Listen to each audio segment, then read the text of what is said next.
All gave some gave all. Another Memorial Day is upon us. The politicians will make their speeches, many of them quite moving. The cemeteries will be mowed, and fresh flowers will be placed on some of the graves. American flags will be flying everywhere, some at half-mast on tall poles, some floating silently in a soft breeze in front of the residential homes where the pain is still deeply felt. The Indy 500 will be run. Hard-working people everywhere will make plans to get out of town. Barbecues will be fired up, and young boys and girls will go camping and swimming. The weather will be sunny and warm, and everyone I talk to will have had a great 3-day weekend. Thankfully, I guess, life belongs to the living, and the world never skips a beat. It wasn't all that many years ago that I absolutely hated Memorial Day.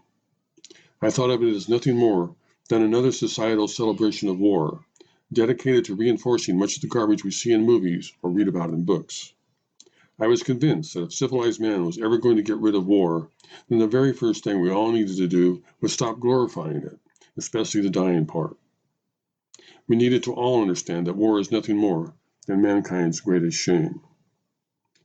As time moved on, though, I came to understand that the real reason almost every new generation goes off to fight in some war far away from home is because many people, men in particular, actually like it. By that I mean, for many men throughout the centuries, starting a war or going off to fight in one was the biggest adventure of their entire lives.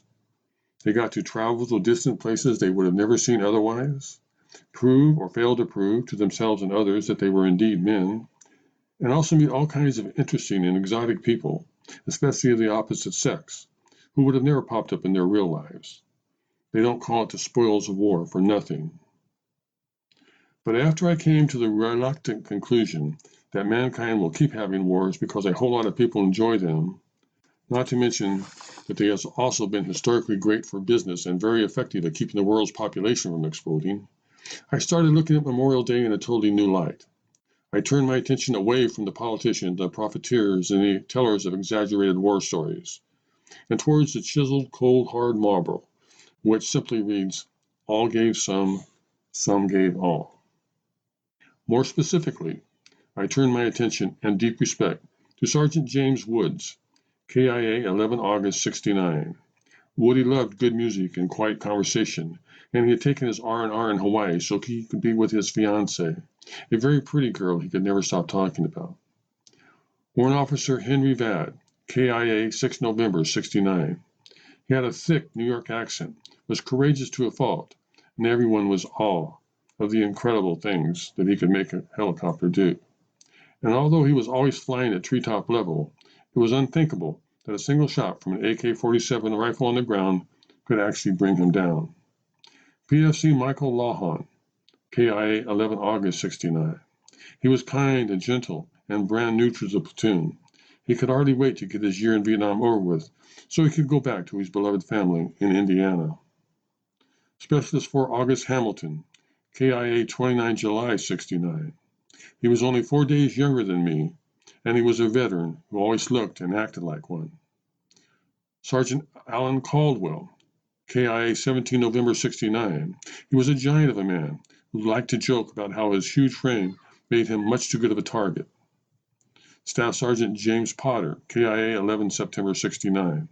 He was only 22 years old and already a much liked and respected staff sergeant. Specialist 5 James Downing, KIA 6 November 69. His courage and ability with an M50 machine gun were of no help to him when the helicopter he was door gunning in crashed to the earth.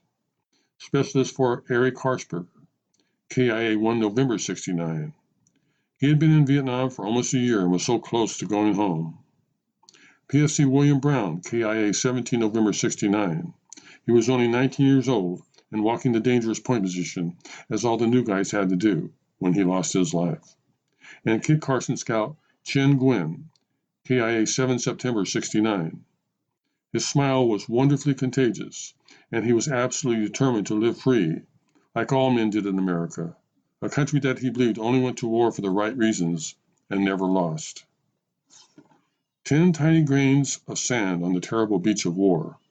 Real people, not statistics, and each of them would have given anything, absolutely anything to be alive on this year's Memorial Day.